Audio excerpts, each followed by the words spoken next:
ये है लाल मिर्च पाउडर थोड़ा सा, जैसी आपको ज़रूरत हो। आप चाहें तो हरी प्याज भी डाल सकते हैं। थोड़ा सा ये लहसुन अदरक का पाउडर है। थोड़ा सा ये नमक डाला।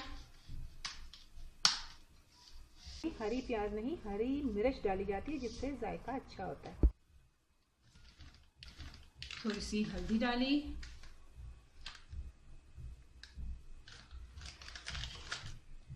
थोड़ी सी काली मिर्च डाली।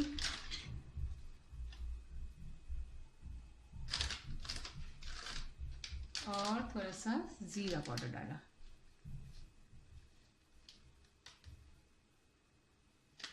जीरा पाउडर बिगाड़ में भी हम डालेंगे जिससे खुशबू अच्छी होती है। लहसुन भी बिगाड़ में डालेंगे हम। थोड़ा इसमें डाला है, थोड़ा बिगाड़ में डालना है। ये हमने तैयार कर लिया। तेल में मैंने थोड़ी सी प्याज लाल की है, जिसमें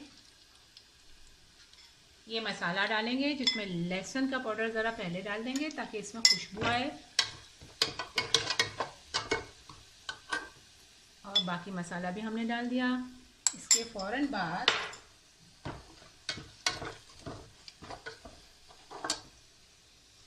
ये थोड़े से कड़ी पत्ते डाले। ये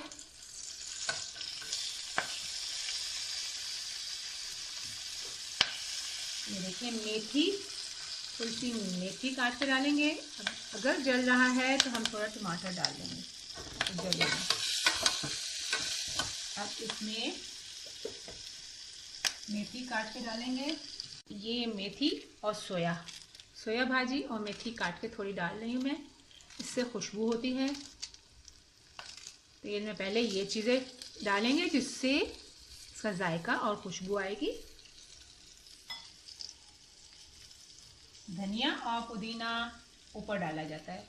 मेथी और ये ज़रा पहले डल जाएगी तो इससे अच्छी खुशबू निकलती है। दाल में हमेशा सोया भाजी डाली जाती है। ये सोया भाजी है, ये मेथी है।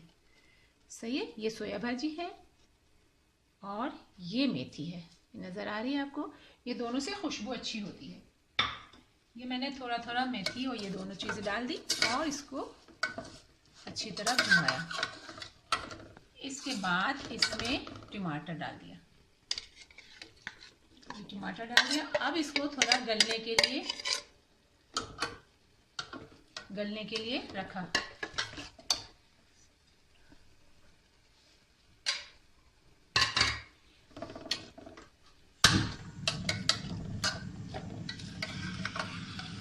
अब घुमाते जाएं और तेल में ये अच्छी तरह टमाटर जब गल के यकजान हो जाए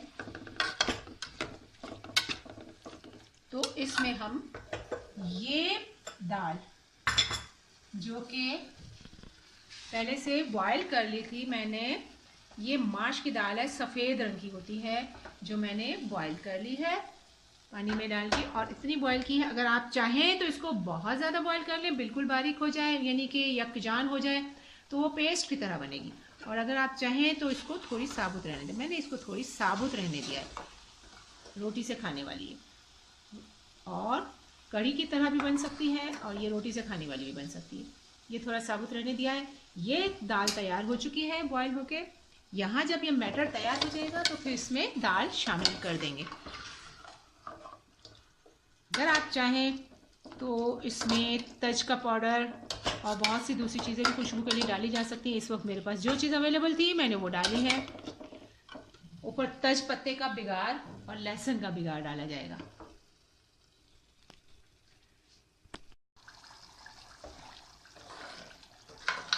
ये मसाला तैयार हो गया है, गल गया है सारा टमाटर वगैरह। अब इसको जो दाल मैंने बना के रखी थी इसके अंदर में डाल दूँगी।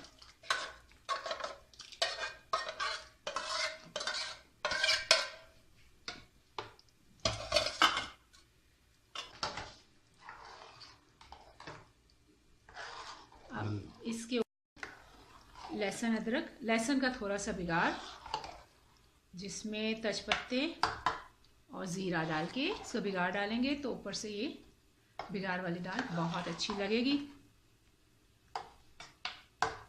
अब मैं अलग से बिगाड़ बना के इसके ऊपर डालूंगी।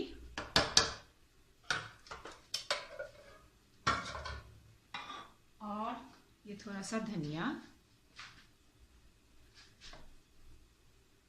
और ये पुदीना ये ऊपर डाल दिया जाता है, जिसके ऊपर ये थोड़ी सी लाल की हुई प्याज है जो मैंने पहले से लाल करके रख ली थी, ये भी इसके ऊपर डाली जाएगी। थोड़ा सा जीरा डालेंगे। अब जीरे और तज तेल में कर आके इसके ऊपर डालेंगे। जीरा, तज और 2-4 जो ये लहसुन के तेल में कर आके इसके ऊपर डालेंगे। तो ये बेहतरीन दाल आपकी तैयार हो गई। मैं बिगाड़ तैयार करके इसमें डाल दूंगी और ये बेहतरीन दाल तैयार। मज़ेदार दाल ये अचार के साथ, और अगर बाजरे की रोटी के साथ खाई जाए तो बड़ी ही मज़ेदार लगती है। चाहे तो पराठे के साथ खाएं, चाहे तो तंदूर की रोटी के साथ खाएं, चाहे आम गंदम की रोटी के साथ खाएं, लेकिन बाजरे की रोटी के साथ ये स्पेशल डिश बहुत अच्छी लगती है।